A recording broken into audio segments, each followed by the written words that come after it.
A paz do Senhor Jesus, povo amado do Senhor. Que Deus te abençoe, que o Senhor engrandeça grandiosamente a tua vida, a tua casa, a tua família, que o nosso bom Deus possa te abençoar grandiosamente. Irmãos, eu quero falar um pouquinho, queria falar um pouquinho a respeito do ministério das igrejas Pentecostal Deus é Amor, cujo eu faço parte. Irmãos, na época que o missionário Davi Miranda ainda era vivo,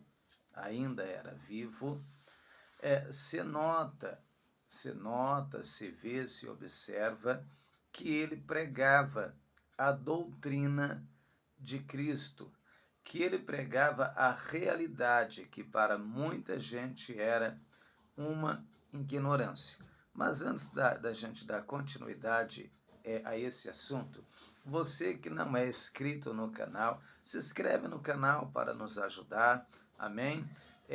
Você se inscrevendo nesse canal, você vai receber a forte oração da meia-noite, que a gente faz aqui todos os dias em favor dos inscritos deste canal, e Deus tem abençoado a vida daqueles que têm estado aqui nesse canal junto conosco.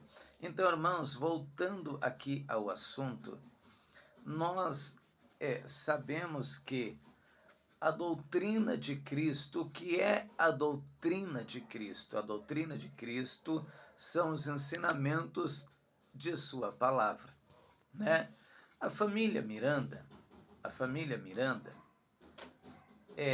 não todos, claro, mas alguns dentre a família, eles não defendem a doutrina de Cristo como o missionário Davi Miranda defendia.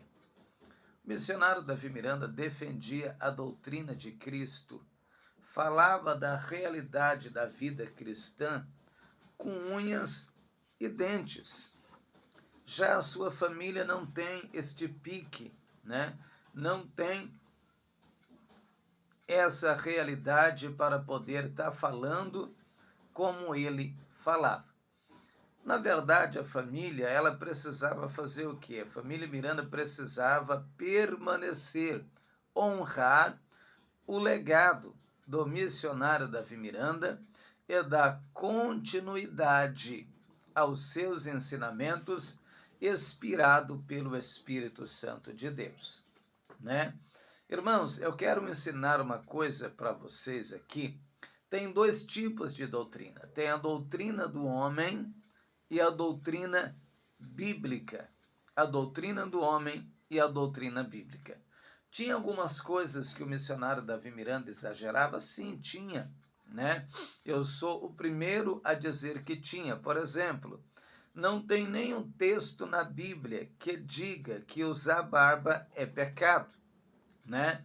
A Bíblia não condena o uso da barba, a Bíblia condena a vaidade. Por que a barba ela foi proibida dentro da Igreja Deus e Amor? Porque os irmãos começaram a fazer cavanhaque, começaram a enfeitar, tá entendendo? Eles começaram a dar lugar para a vaidade, então foi proibido.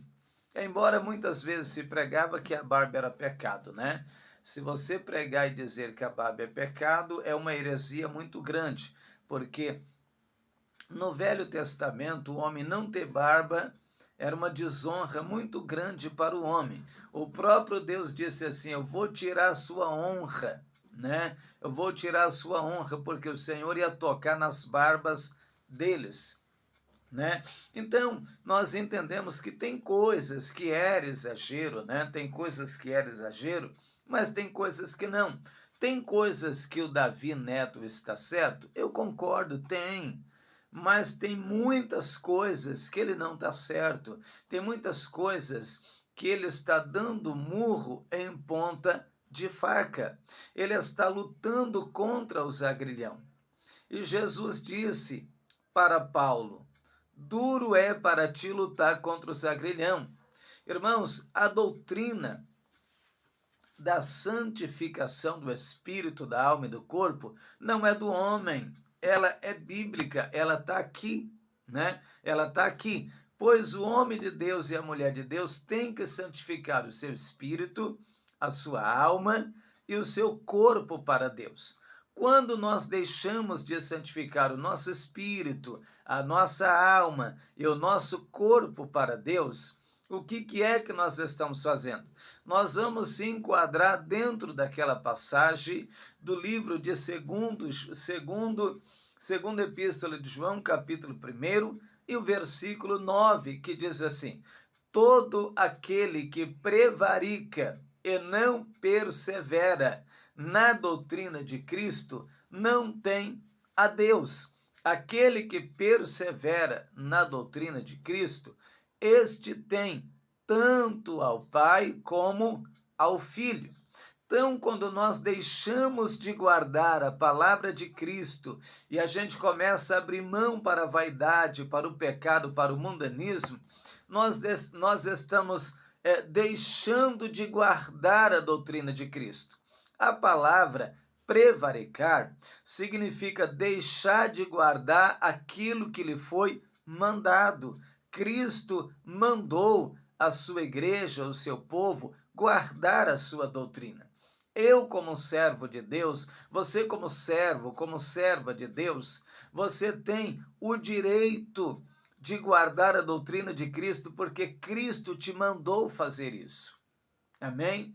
Então, quando a gente não faz isso, a gente não persevera em guardar a sua doutrina. Por que persevera? Quer dizer, tem aqueles que começam guardando a doutrina de Cristo, mas chega uma hora que ele deixa de guardar. Ele para na metade do caminho e ele começa a dar lugar para a vaidade e para o mundanismo, né? A Bíblia condena o corte de cabelo das mulheres, sim, está em Coríntios, né? A Bíblia diz que é desonra ter o homem cabelo crescido, mas é honroso para a mulher ter o cabelo crescido, porque lhe foi dado no lugar do véu.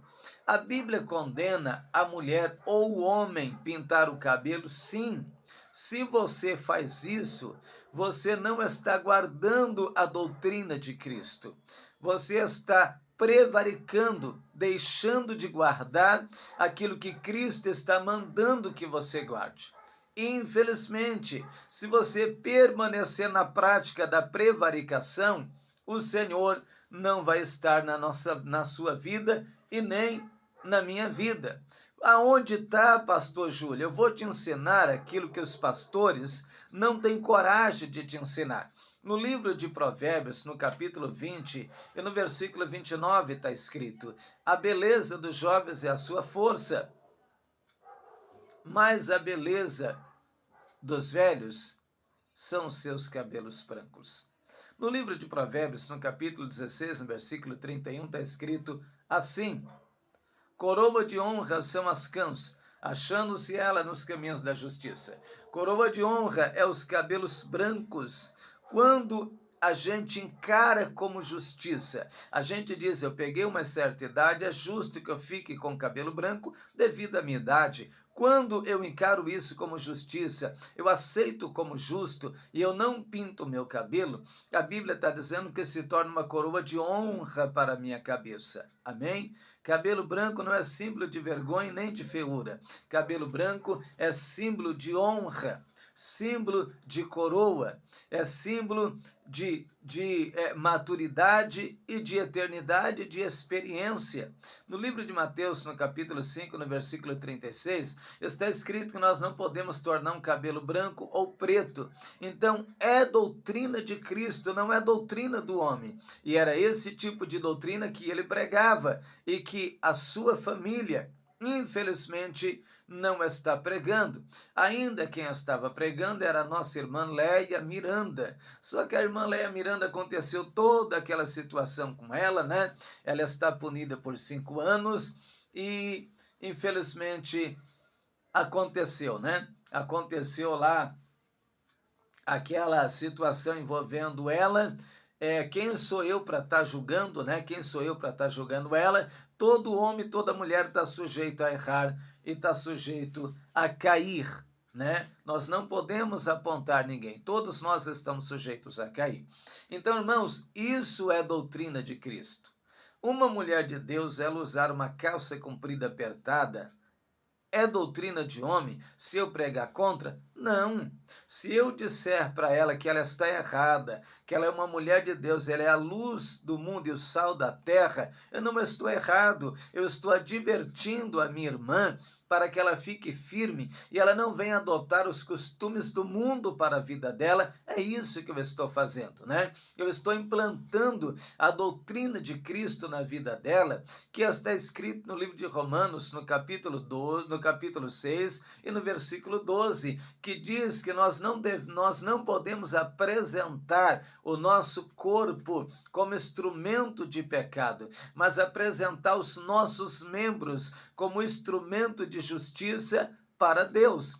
Quando você coloca uma calça comprida apertada, ou um homem coloca uma blusinha muito apertadinha mostrando o seu corpo, ou fica sem camisa, ele está mostrando os membros do corpo dele para que seja cobiçada. Então, quando a gente prega contra isso, quando a gente fala contra isso, nós não estamos ensinando doutrina de homens, nós estamos ensinando doutrinas bíblicas que nós, os cristãos, devemos guardar, devemos executar e devemos perseverar, porque se a gente não perseverar nessa doutrina, está escrito lá, aquele que não persevera nessa doutrina não tem nem ao Pai e nem ao Filho. Aquele que persevera na doutrina de Cristo, este tem, tanto ao Pai como também ao Filho. Então nós estamos apresentando uma doutrina que o missionário pregava, é uma doutrina bíblica, meus irmãos, e que a família não está defendendo mais. É uma vergonha para a família Miranda, né?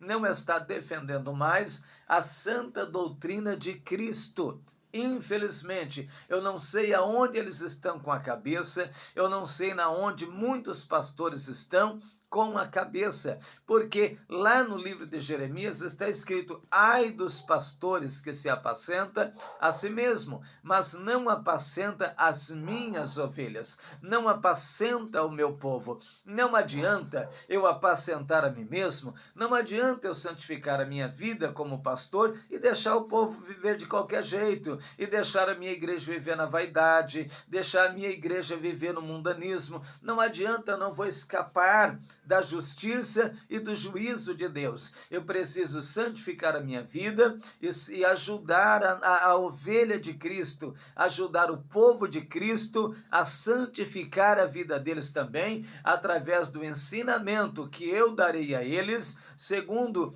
o Espírito Santo, a inspiração do Espírito Santo, para que eles possam crescer, para se cumprir o que está escrito no livro de Efésios, capítulo 4, versículo 1. Ele deu uns para apóstolos, doutores, pastores, evangelistas e profetas, querendo o aperfeiçoamento dos santos, ou seja, Cristo me capacita, te capacita, para que a gente faça o quê? Para a edificação do corpo de Cristo, para edificar a igreja de Cristo, para que a igreja de Cristo não seja criança, mas se torne adulta e venha chegar à medida do tamanho de Cristo, diz a Bíblia. Amém? É para isso que nós temos que ensinar. Então, irmãos, é uma tristeza aquilo que tem acontecido em nosso ministério. Eu estou gravando esse vídeo para você sair do ministério? Não. Você deve permanecer firme dentro do ministério e vamos pregar e lutar contra a vaidade, contra o pecado. Não vamos aceitar impossibilidade alguma o mundanismo que quer implantar dentro do nosso ministério. Amém? Que Deus te abençoe.